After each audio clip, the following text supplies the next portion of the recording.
Today on the podcast, a Mantle piece moment that sees me revealing some books, a novel that haunts you, and of course, the weekly reveal to what magical book I have pulled down from my to-be-read shelf. All of that and more this week on A Novel Review. Hello and welcome to the literature podcast, A Novel Review. My name is Seamus, your host, and together we will discuss, dissect, and explore the wonderful world of literature. And the wonderful world of literature is a vast and dense jungle. So let's start making our way through, one book at a time.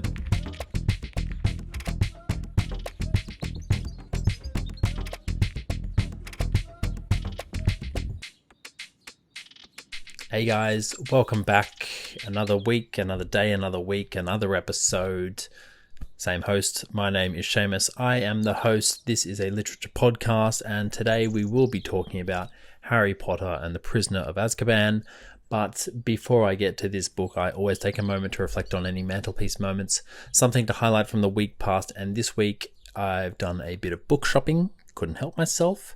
And I bought two books, which I thought I would just quickly discuss and reveal, I guess. The first one is, this one was not my choice. That makes it sound kind of bad, doesn't it? I'm part of a book club, and this was the book where we've picked for this month. Big Swiss by Jen Beagin. I have no idea what this book is going to be about. I've kind of read the blurb, and it doesn't really reveal much about what it's about. It seems to be about some kind of relationship between this Big Swiss and Greta. So I'm unsure. There's two dogs on the cover. One's trying to lick the other's nose. So maybe it's about some dogs. I don't know. I'm probably going to start reading it today, though. It seems to have some good reviews. Everyone's saying it's bizarre but brilliant. Made me laugh. It's an incredible book. I couldn't put it down. So yeah, it seems to have some good reviews. Seems to be quite witty. So yeah, probably going to start reading it today because book club's in a week, I think, and I have not started the book yet. So we got to get on to that. The other book is This Other Eden, and it's about some Irish missionaries and, not some Irish missionaries, an Irish little settlement, and then a missionary comes and disrupts the town itself. Sort of, I don't know if it's a town actually, but it disrupts sort of the community, the Irish community. So that actually looks really interesting. Paul Harding is, he's won the Pulitzer. This book itself was shortlisted for the Booker in 2023, so this looks like a really promising read. I'm quite excited to get into this one. Not too big either, which is kind of nice because I have been reading quite a few big books recently, but that was my book shopping for the week. Bit of housekeeping. If you would like to like and subscribe, please feel free, although you don't have to. You can just watch the episode. No cost to yourself. So yeah, please just enjoy, but also please like and subscribe if you want to. I don't know, your choice.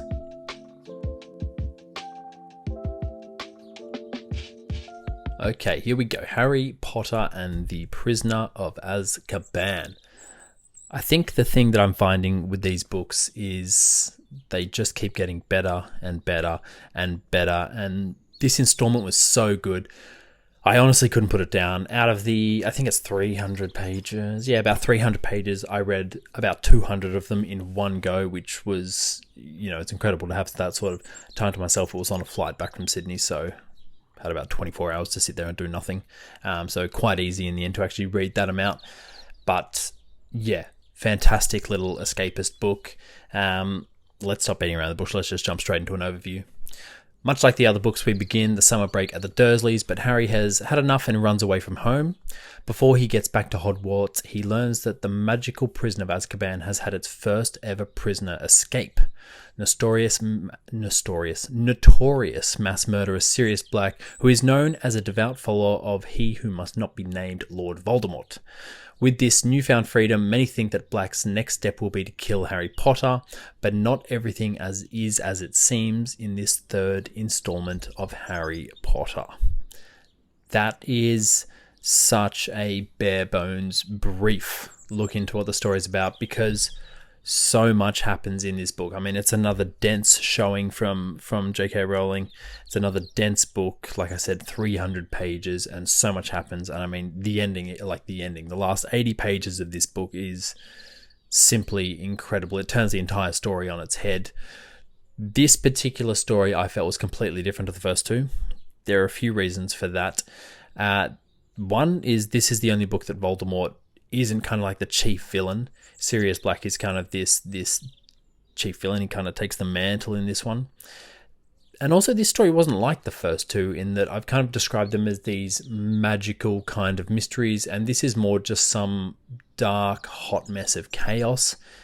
This particular story, I think, it was kind of the death of Harry's innocence, I would say, which maybe not innocence, but something along the lines of innocence, because he's already been through quite a lot in the first two books, but they kind of had this heroic adventure quest kind of vibe to it, whereas this book is like a gritty deterioration of the mental psyche, because Harry throughout this book is haunted by the Grim, this great black dog.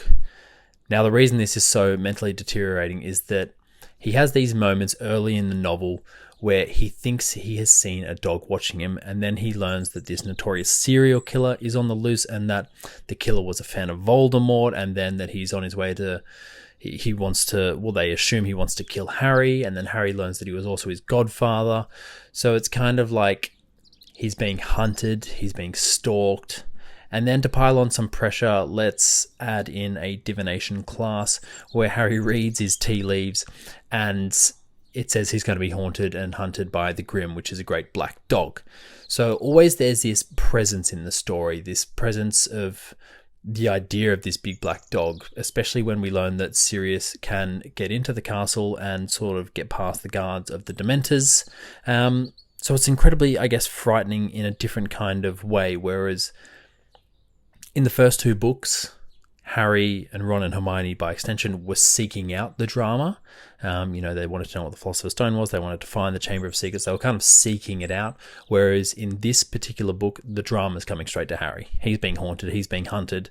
So it's got a completely different and much darker tone to the story itself. So I guess we should touch on, they're not villains of the story, but they're kind of, well, they're definitely not good either. I'm talking about the Dementors, and I have to say I thought they were quite, objectively a great villain. These sort of dark, hooded beings, things that quite literally suck the happiness from you. Now, Rowling actually talks about how these beings were representative of other struggles with mental health, how the Dementors were a metaphor for depression, and I think she absolutely nailed them.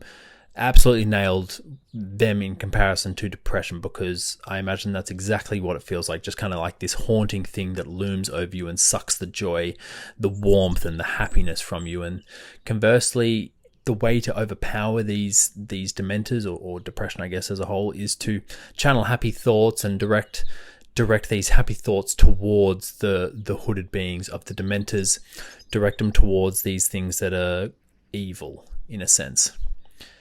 Another thing I quite appreciated was the inclusion of the Dementors now at this stage in the overarching story, because Harry, Ron and Hermione and sort of the main people we're following in this story are now 13, maybe even 14, 11, 12, 13.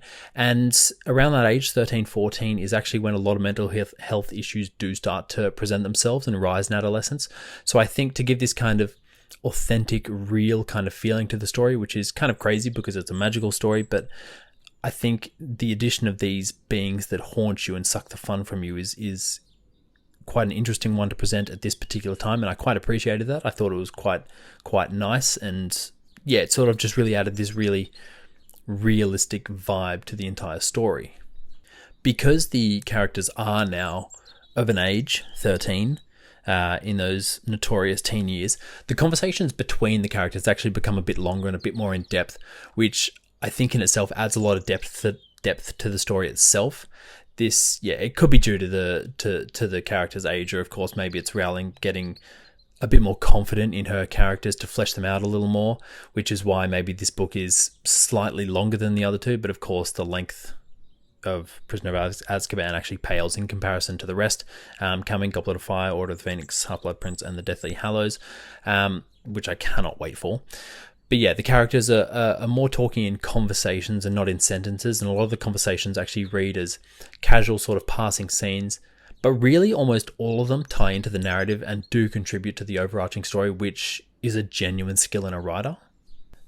The teachers are also more fleshed out in this story, which I quite enjoyed. In one scene we see Hagrid just drunk to an excess, let's say, to the point that Hermione actually sort of has to say, I think this is enough, Hagrid, which I it's a shame that Hermione had to see that, but I thought it was quite a funny scene. But it's just moments like that that I think really make the story feel real. It is touted as a children's story, but seeing, well, Hagrid's a teacher at this stage. To see teachers drunk is not something I think you should have to see as a student, but I do think is quite interesting. But yeah, there's another scene where you're allowed to go to Hogsmeade now at this particular age, and at one scene we see Professor McGonagall and Professor Flitwick. They're at the local pub in Hogsmeade on the weekend, and they're chatting, and albeit it is quite a dark discussion they're having, because they're talking about how Hagrid, Harry's godfather, is Sirius Black, and they're revealing that Sirius Black is Harry's godfather, which is sort of one of the twists and turns of this story. But they're at the pub having a drink, and I really enjoyed that, because Hogwarts is this old kind of educational institution where even today there's, even in the Muggle world, or especially in the Muggle world, there's this stigma surrounding it. Like, if you're a professor at a place like this, then that's your life. That's all you got. So to see the professors at a pub outside of Hogwarts sort of having a chat, I think I really appreciated that, and I thought it was kind of really nice to see the teachers in this setting, to know that they do get out of Hogwarts and have, well, they can have just like a beer at the pub, which is, I think, nice. Something else I found that I loved, I'm really being celebratory of this book, aren't I? Another thing I loved about it was it made me fall more in love with the Weasleys, but especially Ron, because in this book he really displays his selflessness and sort of lack of ego, and that by extension just is a testament to how he's been raised. And it comes about sort of one Christmas, or the only Christmas in the book, I should say. They're unwrapping gifts, and Harry unwraps a present. And at this stage in the story, his famed Nimbus 2000, the broomstick that he rides, has been destroyed. And he unwraps a gift, and it's a fireball, which is the hottest broom on the market. It's way too expensive to be just a regular Christmas gift. There's sort of a mystery involved in that we don't know who's given it to him. But in this moment, sort of, Ron's unwrapped another sweater vest from his mum, which is made with love, which we absolutely love. But it's in this moment of receiving, the hottest thing in the wizarding world, the fireball. I would be quite understanding if Ron was a little jealous, being like, what the WTF? Why does Harry get this? He was given the Nimbus 2000, that got broken. Like, now he's being given a fireball, and someone keeps buying him this stuff, and we don't know who it is. And I could see where there'd be ego, anger, I don't know, selfish desire, which is very understandable.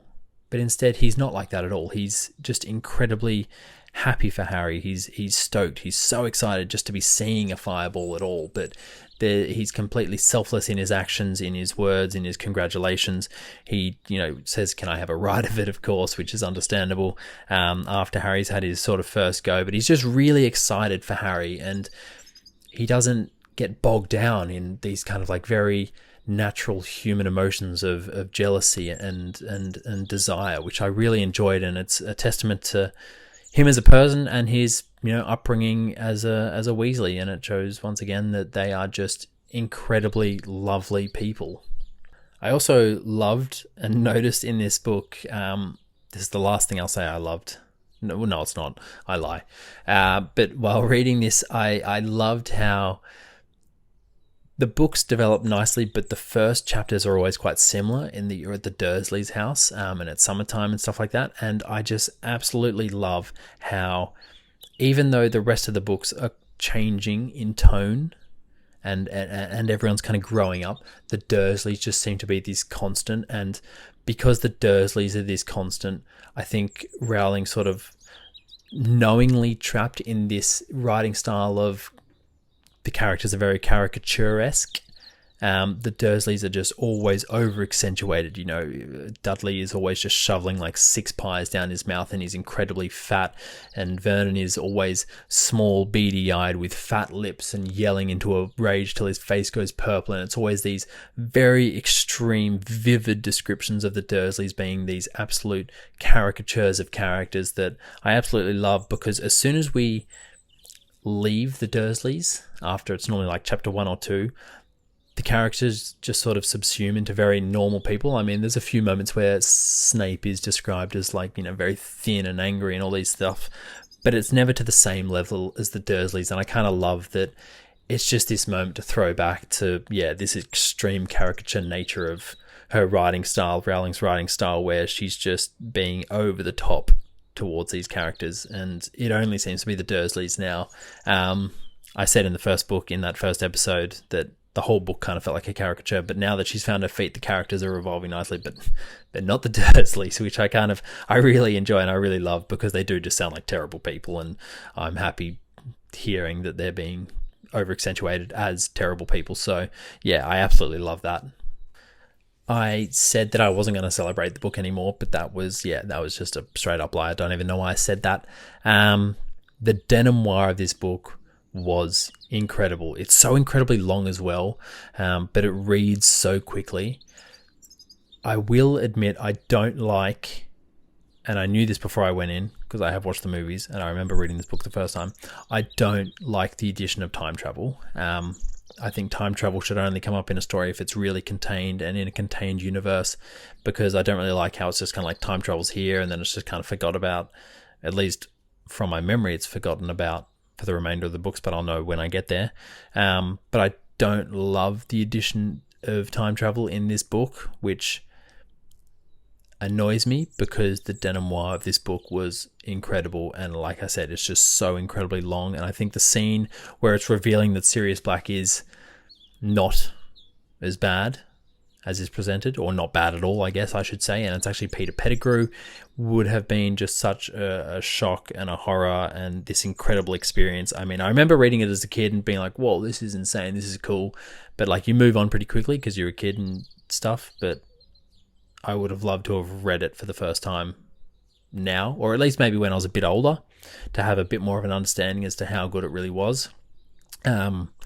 But yeah, it was incredible, and you just feel like the escape of Peter Pettigrew is really sort of signaling, you know he's a follower of Voldemort, and the escape of him, you just kind of feel is like really building to this next stage in the story where Voldemort's going to be like a really central, not just villain, but like a character as well. And it just added such a wonderful depth to the story. Yeah, these escapes. The story does seem to, this kind of story just seems to capture that these are no longer isolated moments. Like Philosopher's Stone feels quite isolated. Chamber of Secrets feels quite isolated. This story as well felt quite a bit isolated, but the ending kind of ties it in, and now it's sort of, it's rolling into one story now. You can really feel it and read it as developing into this one story that's going to start permeating throughout the rest of the series pretty much. And it really just excited me for the next book. I mean, like, I cannot wait to get into the next book, The Goblet of Fire. Annoyingly, because it's such a great book, I've actually got to read a few other books first before I get to it, just to keep up with different readings. But yeah, I just want to jump straight in. I think for a rating, I'm going to give this a 4.5 out of 5.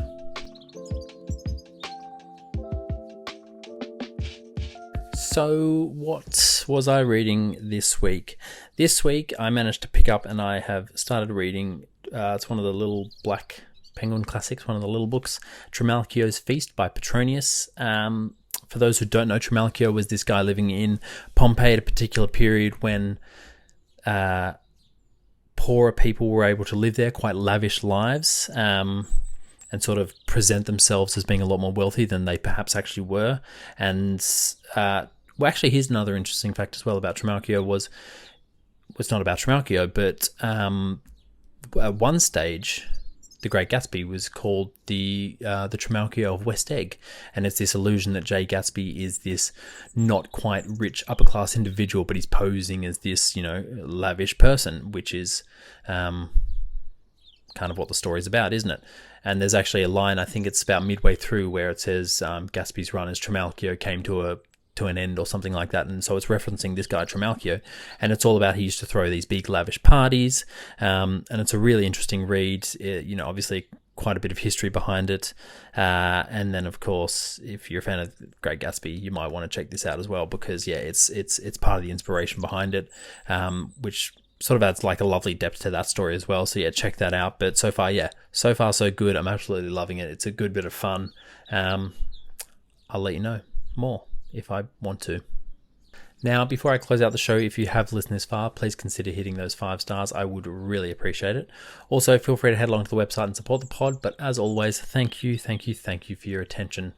So I think it's time to end this episode. And today, to take us away, I think some lighthearted fun from Oscar Wilde. And he says that the man who says his wife can't take a joke forgets that she took him.